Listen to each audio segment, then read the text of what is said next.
And we are back with the GSMC Wrestling Laureate Podcast brought to you by the GSMC Sports Network. I'm your boy E here every Monday through Friday, giving you guys amazing wrestling content to talk about over and over and over again with your friends, with your peers, maybe even your family members here on this beautiful 4th of July weekend. I can just imagine you guys sitting in a circle. You have the fire roaring. You have, beer flowing like wine, cheeseburgers and hot dogs. Be like, oh my God, what Eric said on the GSMC Sports Podcast was so bad, was so awesome on the wrestling podcast. This guy's a wrestling. This guy's a. I'm just kidding. No, obviously, I wish you guys were kind of like that, but I'm just kidding. No, you guys are great. Guys are great. Just kind of reflect on what we talked about real quick. We had our we had our AEW Dynamite preview. We had our Thursday Night Wrestling preview. We step into the Ring of Honor, also TNA Impact, and then we talked about failed Money in the Bank cash-ins. But without further ado, we're gonna jump into our top 10 successful Money in the Bank cash-ins. So let's go ahead and go ahead and get it up and rolling. So yeah, we have our first on. Once again, this every single list that I do on this show, it's no surprise, it's subjective as hell, but a little objectivity as well. I'm not like I don't throw some of these things in here because I'm like, oh, like they didn't deserve it. People on these top 10 lists, they deserve it. So at number 10, none other than Alexa Bliss, missing Alexa Bliss on WWE TV. She cashed in on Nia Jax in 2018. Bliss was the first woman to kind of cash in her Money in the Bank on the same night. Bliss won her contract at Money in the Bank 2018 and wasted no time cashing in and interrupting the WWE Raw Women's Championship match between Ronda Rousey and Nia Jax. So definitely, throwing flowers at Alexa Bliss. Going to be interesting to see when she comes back. I thought she was going to be the one with the Wyatt Six. Kind of crazy how how Nikki Cross kind of got that role. But actually, doesn't surprise me because she's kind of has more of a reputation of being a little more unhinged than Alexa Bliss. So, but anyways, can't wait for Alexa to come back. At number 9, I have Edge 2007 cashing in against The Undertaker. So it's Friday Night SmackDown. We're on Friday Night SmackDown. The Undertaker was just beaten down by the world's strongest man, Mark Henry, and out of nowhere you saw Edge hit the spear with the spear to get the win. On this day, I see clearly. And then once again, Edge is the WWE champion. Edge is once again the world heavyweight champion. So, definitely love this. Once again, you kind of have this tipping point with 2017 where you see older superstars like The Undertaker, like JBL, like Shawn Michaels, like Triple H. It was time for Edge, Randy Orton, John Cena to kind of fully take over, so to speak. So this was huge. This was honestly huge for Edge, but I felt like this was kind of bigger for the company. Number 8, I have 2 cash-ins. I have a 2-for-1 for number 8. CM Punk cashes in on Edge and Jeff Hardy back to back. And the thing of beauty, and the thing that I love about this the most is the fact that he cashed in against Edge in 2008.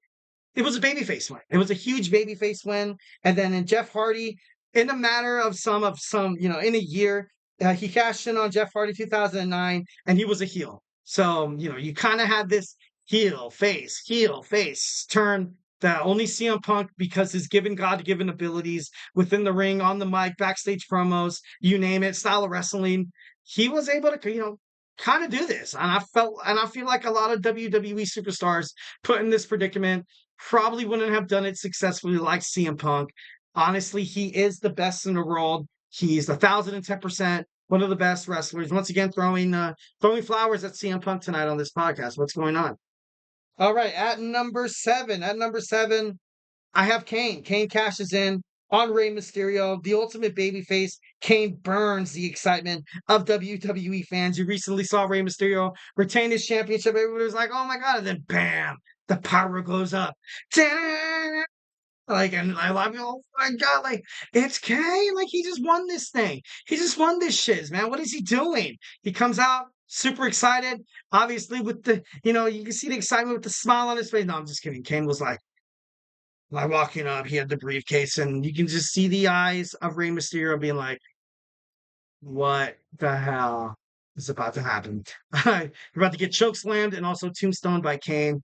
Love this Money to Bank cash in. That is why it's on my list because you have the ultimate babyface with Rey Mysterio recently, retaining his championship, and then out of nowhere you see Kane come out, and everybody knew that Rey Mysterio messed up. I'm just kidding. No, I'm just kidding. But definitely one of my favorites. Loved watching it. Number six, I have the lunatic fringe Dean Ambrose cashes in on Seth Rollins in 2016. You saw Seth Rollins betray the Shield in 2014. These two, dabbled in the past with feuds and feuds and feuds, kind of like a poetic justice, kind of like a in your face, kind of Money in the Bank cash in. I felt like this was huge for Dean Ambrose. It was amazing. It was funny. It was cool. Um, Obviously, this was on the same night he attacked his fellow brother in arms with the Shield. And once again, like poetic justice. It's kind of crazy how it happens within the world of professional wrestling. But Dean Ambrose, definitely one of my main missed WWE superstars. Hope he makes it back once. But he's doing good on Dynamite. He's doing good on AEW. He's doing good in New Japan Professional Wrestling. He's doing good traveling all over the world, traveling, wrestling, travel ball, kind of so to speak. I used to play baseball in high school, and doing the whole travel ball thing was crazy. But that's just how it is. Number five, I have Bailey. Bailey cashed in on Charlotte Flair. This wasn't your average Money to Bank cash in, obviously. This happened once when Charlotte Flair was defeated by Charlotte. Once when Becky Lynch was defeated by Charlotte Flair, you had Lacey Evans and Charlotte Flair ambushing Becky. Bailey came out to protect her friend, saw an opportunity, thought about it, and then you heard the fans going, yes, yes, yes, which ultimately kind of foregone her conclusion of cashing in the Money in the Bank, which she successfully did. Kind of crazy. At number four, I have Dolph Ziggler. Dolph Ziggler cashes in on Alberto Del Rio. Long time coming. One of the, just kind of like Bailey. Dolph Ziggler's been with the company with WWE since 2004. Obviously, right now he's Nick Nemeth. Check him out on the TNA Impact. But this was a long time coming. It happened on a 2013 episode of, on Monday Night Raw. He did win the World Heavyweight Championship in 2011, but lost it to Edge that same night. The whole Vicky Guerrero thing. It was stupid. Absolutely stupid. Absolutely dumb. They did Dolph really, really bad. Number three, I have RVD. Rob Van Dam cashes in on John Cena in 2006. This is the second Money in the Bank cash in history that was successful. Obviously, you had Edge, before. In the Hammerstein Ballroom, the ECW crowd were ready. They were able to, and they had signs out there that said, if John Cena wins, we will riot.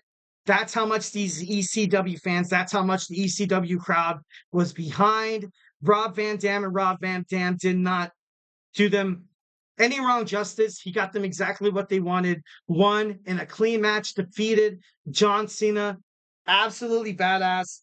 Pretty bad. I liked how he was like, I'm going to fight you at One Night Stand. I don't want to have this, phony baloney cash in. I don't want to catch you at your weakest. I want to face you when you're ready.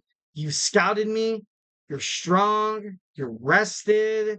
And, that's something about RVD that was, badass. And he won the WWE Championship. It's pretty cool.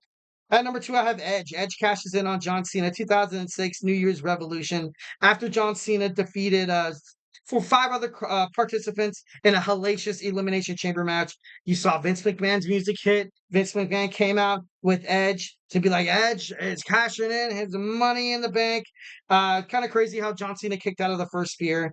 But after all said and done, once again, you had Edge win the Money in the Bank. I like this spot at number two on this cash in because this was the birth, kind of like the introduction of how unpredictable this Money in the Bank briefcase could ultimately be, and how much superstars, champions, kind of have to watch their back in terms of this. So I thought that was pretty cool. Number one is no surprise. It's number one on a lot of lists, on a lot of wrestling websites, Bleacher Report, The Sportster, to name off a couple. Number one, we have Seth Rollins cashing in his Money in the Bank, making it a triple threat match between Brock Lesnar and Roman Reigns. Roman, was being overly pushed. I talked about this over and over again on my podcast that It was to the point where it was really bad, and I felt like they ultimately made this decision because they're like, look, like Roman's not getting any love, so we need to have this happen right now for Seth.